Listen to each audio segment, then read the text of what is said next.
The Office of the Ombudsman has dismissed the complaints against former Finance Chief and now Executive Secretary Ralph Recto and ex-PhilHealth Chief Emmanuel Ledesma. For the details, we have mobile journalist Arles de los Santos. Arles, go ahead. Yes, Angelo, no, ganap nga na June 2 ay inilabas ng sandigan ng Office of the Ombudsman ang resolusyon nito na dinidismiss nga ang reklamo na i-file no, ng dalawang complainant laban kay dating Finance Chief at kay Executive Secretary Ralph Recto, maging sa dating PhilHealth President at Officer na si Ledesma. No? Kaugnayan ng umano'y paglilipat nga ng pondo ng PhilHealth na 60 billion pesos patungo sa National Treasury noong 2024.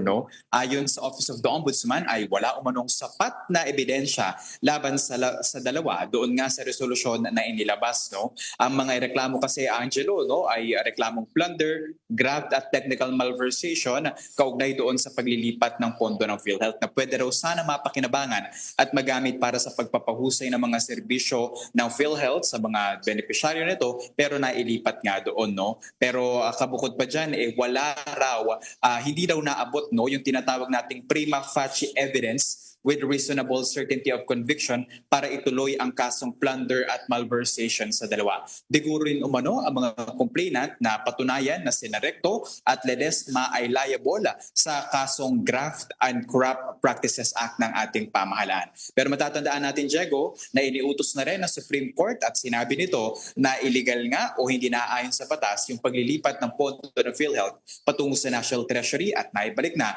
ang malaking bahagi nito sa ating sa pondo mismo ng PhilHealth.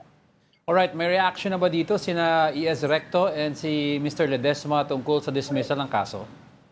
As of now, Diego, hinihintay pa rin natin ang kanilang tugon, no? Specifically si Recto at si Ledesma. Pero nakakuha tayo ng panayam at pahayag doon sa isa sa mga complainant no, na si Rodel Tato, counsel ng Ilonggo Lawyers and Physician na nagsampa ng isa sa dalawang reklamo laban dito kay Recto at Ledesma at sinabi na itong araw ay malungkot na araw para sa pananagutan at a responsibility lalo pa at hindi daw biro no, yung kinaharap ng publiko patungkol doon sa pangangailangan pagdating sa kalusugan. No? And syempre, aabangan pa rin natin kung itataas pa ba nila itong reklamo na ito sa, for example, Supreme Court or magpa-file sila ng motion for reconsideration. Nangihingi lamang tayo ng panibagong update at interview sa kanila. No? Pero so far, inihingan pa natin yung isa pa na complainant nga nito na ngayon wala pang tugos.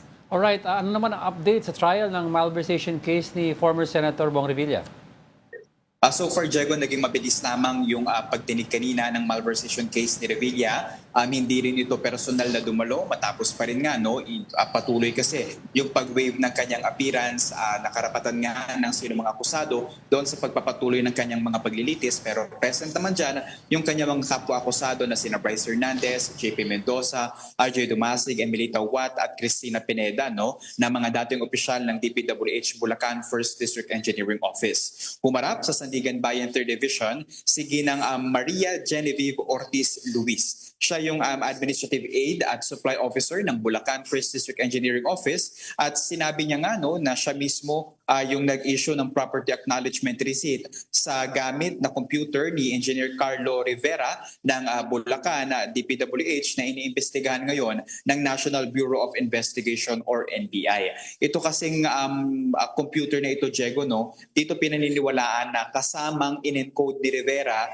Itong si Rivera kasi, Angelo, ay yung tinatawag na errand boy, no, or yung inuutusan ni Henry Alcantara para maghanap ng mga proyekto at manghingi ng mga kickback or commitment mula sa mga kontratista at ibinibigay nga doon sa mga umano'y proponent. No? So far, it was a very brief hearing at kinumpirma lang na yung computer nga ay inisyo kay Carlo Rivera at sa iba pang mga opisyal ng DPWH Bulacan na nasuspend na rin para nga sa pagpapatuloy ng investigasyon. Inaantay pa natin, Angelo, kung kailan muling haharap si Revilla dito sa kanyang paglilitis. Pero so far, may scheduled silang hearing sa susunod na linggo. Habang inintay pa rin natin ang desisyon ng 3rd Division ng Sandigan Bayan kung pagbibigyan nga ba ang kanyang hiling na pansamantalang paglaya. Alright, keep us updated for more developments. Thank you for that report. Mobile journalist Arles de los Santos.